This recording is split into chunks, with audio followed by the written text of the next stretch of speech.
We had a great group. We focused a lot on housing, and we started right off the bat with going into affordable housing and how we, both as public and private, work together to create affordable housing. I think at the end of it we came up with some good ideas. Keith was part of our group, so we were going over some municipal stuff in terms of tax-based ideas. We also talked about more of a social innovative idea of looking at buildings like this one and other type of civic assets that we see coming in the future. The example of this one to me was a missed opportunity with the air above it. There could have been 7, 8 stories of housing above this particular building with the civic asset of the library. So that's not necessarily social innovation, but kind of it's just a different way of thinking about how we have to create housing. So that we went off on that for a little bit. Then we really spent a lot of time talking about the need for municipalities to be more socially innovative in allowing for getting secondary uses, adding more small homes and backyards, making it easier for different groups to add on spaces to create some more supply. Because obviously it is very rigorous right now to do any kind of renovations to allow your home to become more than just a single family home. We have tons and tons of 5, 6, 7 bedroom homes that we don't have those size of families anymore, that there's got to be some kind of a social plan put in place to renovate those to allow for more people to live in them. And then the whole last part of it was spent on the idea of, I think I kind of mentioned it in, it was obviously what you guys did, was the idea of a community-based REIT, basically taking money of any kind, whether it's through your self-directed RSP or just local investment, and focusing on creating some real pillars, whether it be affordable housing, arts, marginalized, helping people out, and raise some money from a community base and then use that money properly to build those services, as once again the municipalities don't have the kind of funds to build all those things, but as a collective community we do and could fund those types of projects. So that's where we went. Who's next? Okay, I didn't have any of those real difficult questions, but there were a lot of really great conversations. The first question was why we paid out our bondholders as early as we did. We had expected to hold on to that money longer than we did, and there's no real explanation other than to consolidate the debt we had into one new loan, and the Kawartha Credit Union put an amazing package together for us. So we thought, take advantage of the opportunity, consolidate all our debt into one facility with Kawartha Credit Union. And I would say that our bondholders, some of them never expected to get their money back, but when we paid them back, they were kind of disappointed that we paid them back because they really wanted to be part of this ride with us.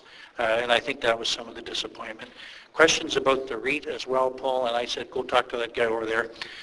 So the REIT as a possible vehicle for doing some of this kind of work came up.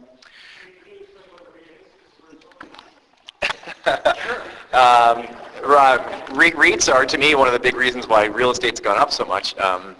So syndicates or groups of people work together, and you can invest in a REIT, or real estate investment trust. They own most of the shopping malls, large apartment buildings all throughout our country now. The problem being with those that they are all shareholder and rate of return driven, so they don't necessarily, the prices go up, rents go up because they have to give returns to shareholders.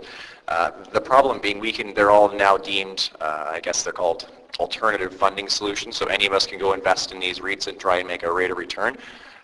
Flipping the script, if that same type of a platform or vehicle was put together on a community perspective, and we could then put our money, that same money that we have in our RSPs or in our pockets or in our piggy banks, into a community-based type product like we've talked about earlier, we could invest those funds locally and actually create some of these bigger projects and have more control and actually do it, in a Peterborough manner, so it's done properly, hopefully. Does that make sense? Yeah. The next question I had was how we took this message to the community, and there was no tapestry that I was aware of to help us with this, so we worked on our own plan. How would we take this concept about investing in the Mount Community Centre to the community? And we did coordinate those 10 or 12 seminars where we invited people to the early seminars who already knew something about what was going on. These are people familiar with housing issues, the history of the Mount Community Centre. But we also had a team going to as many churches in the city of Peterborough as we possibly could, And on the weekends, these people were speaking to the congregations about these kinds of community initiatives, and we got a lot of positive feedback there. So it was a slow process because we were basically marketing our idea. And then there was a question about the makeup of our boards and whether we had a lot of the expertise. There was some holdover from the Peterborough Poverty Reduction Network, but we did look for, we had a realtor, lawyer, marketer, educator, people experienced in housing matters in the community. But we created a board for the Mount Community Center that was different from the board for the Poverty Reduction Network, because the Mount Community Center did not want to detract from the work of the network, which is still going on today, and have a group with the skill set focused on acquiring and redeveloping the property. We spent a lot of time talking about the syndicated mortgage and some of the documents that we would need to craft for that. Question came up about the municipality's role in a social finance thing. And it was an interesting question. We had a fairly interesting conversation. And I think there's more to that for the city councillors who are here, whether there's a role for the city to somehow encourage or incent these kinds of community activities without actually having to put money into them, although money is always appreciated. For the same reason that the provincial and federal governments, I believe, should be, if I didn't say this earlier, they should be encouraging these kind of community initiatives because it doesn't cost them any money. They don't have to give us the money. They can just agree to it, support it, give us incentives. The feds can give us tax deductions for some of these loans and investments, and the province can be guaranteeing some of this debt. They can really come to the forefront if they want to without it costing them any money. I was asked about the Sisters of St. Joseph and what they thought of this project. Huge supporters. And I would say we're probably not where we are today without their support. Their neighbors, this was their home before, and they were really worried, having sold it to a Western company, that the buildings were going to come down and be replaced by 5- and 6-story buildings. So they were absolutely thrilled that we took this on. Plus the work that the Mount Community Center, the Poverty Reduction Network, and so many community agencies that are represented here tonight, that's the kind of work that the Sisters of St. Joseph would have supported in the past. It's kind of part of their vision and mission. We're not carrying on that tradition, but that's one reason they're so happy about what we're doing. We're dealing with low-income families and individuals and those who are in need, and that's exactly what the Sisters would be doing. And I think that's all I've got. I had non-stop questions, a lot of them about the mechanics of a community foundation and how it works. And the difference between grants and social finance investments. So generally, we accept donations from members of the public. Those donations become endowed assets with the Community Foundation. We've just reached the 10 million mark in our first 10 years.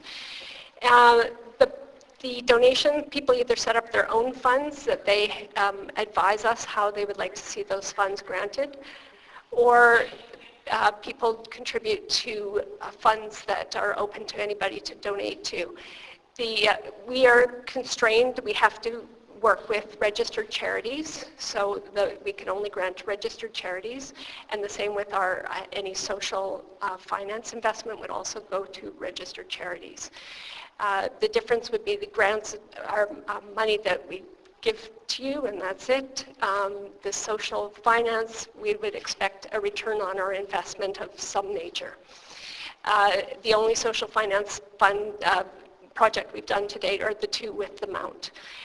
But we, in terms of both granting and social finance opportunities, we need to hear from you the great ideas that are out there. So if you've got great projects that you're looking for financing for, either in the form of grants or a social finance investment, come and talk to us. We have regular grant calls each year, but sometimes your project might be bigger than that, and your dream might be bigger, and we'd love to hear from you.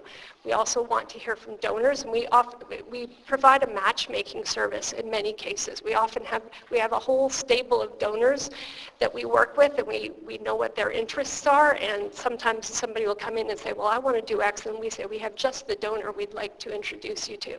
So, but if we don't know what you're thinking or planning or dreaming, we can't help you. So the door's open, give us a call, and that's grants, social finance, that's the starting point for us.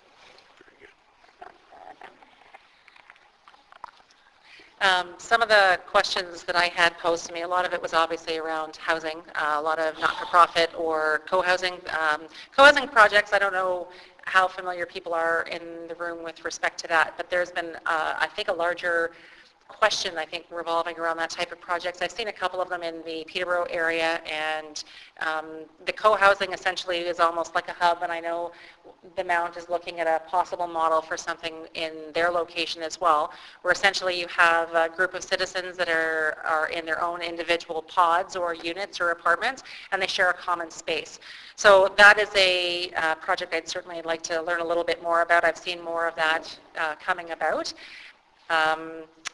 With respect to the Community Foundation, we had a bit of a roundtable discussion in the room prior to this gathering today, and this actually came up in my conversation with respect to maybe the Community Foundation almost acting as essentially as a broker, being able to be the central location where the social funding and everything program was being run through, and then being able to work with a financial institution. Those funds would essentially be able to go out into the community to help start up some of these social funding programs and be able to get them very similar to programs we work with Community Futures or with the BDC or Farm Credit, where you basically get that started. The advisory pieces are all in place. From a credit union perspective, we'd like to be involved at the beginning of that, and then eventually, once the program gets to the point where it has a steady cash flow and it's working much like we did with the Mount, we would then be able to step in and actually take out that funding as a conventional loan or a mortgage, and then those funds get repaid back to the Community Foundation, and then they go back out into the community. So maybe there's possibility there. The housing, again, we spoke about, and one person actually came up and asked me with respect to the self-directed RSP program. My understanding, several of the financial institutions are not actually offering the self-directed RSPs through that type. Concentra Financial, which is a cooperative banking financial, we are affiliated with them, and I do actually have some contacts there. So if you are interested in learning a little bit more about that, I do have business cards with me. I'm more than happy to give you my contact information, and I am going to look into some more information on that, and I can certainly send that out. Thank you. A lot of exciting, great interest in community bonds. A common question was basically, so what do you do? Like, what does Tapestry do, and what's your role in supporting community bonds? So to be clear, we do not raise community bonds ourselves in our name. We're a nonprofit that supports, trains, equips other nonprofits, charities, and co-ops to raise community bonds on your own and in your own name. The question was around a bit of uncertainty. If I raise a community bond with my organization, how can I be sure that it will be successful? So not fearing putting in all time and resources into something that there might not be a lot of interest from investors. We recommend, it goes back to a little bit what I was saying about the assessment phase early on, is going to your community, mapping out your potential stakeholders, interviewing people, bringing people to your organization, and before you've decided to move ahead with the community bond, point blank asking your supporters, here's what we're thinking about. Would you be interested in investing? And that can give a good level of consultation to see if things are good to move forward with. Another question said, but if all these community bonds are issued in Peterborough, could it become too saturated? All of a sudden, everyone and their niece has a community bond. There's a community bond for the grocery store, for the hockey rink. My belief is that the more community bonds are issued, the more investors there are going to be, and just the more of a normal part of our investing future that will be. People typically won't invest all their money locally, but it will be common for people to invest in their own backyard. The question was around reinvestment of community bonds and the average term.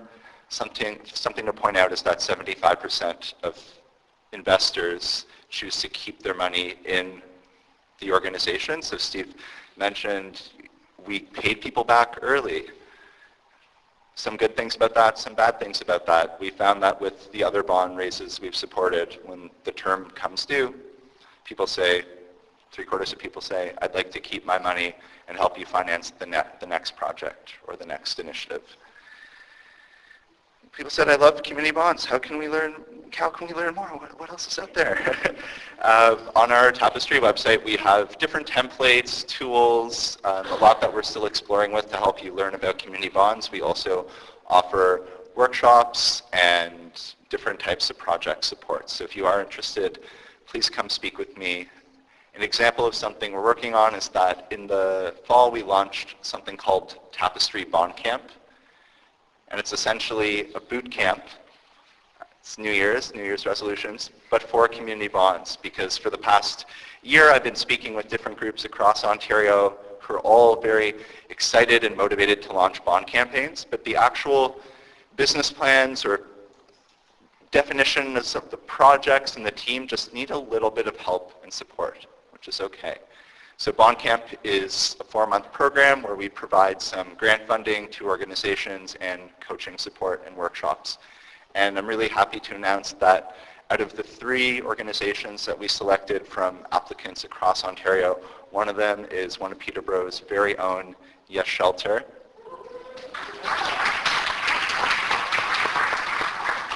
Which is very exciting, and I think it would be, we're going to be supporting and working with Megan and with Suzanne, but they might be a group to keep in touch with and hear about how their project is developing and what their experience has been like. Thank you.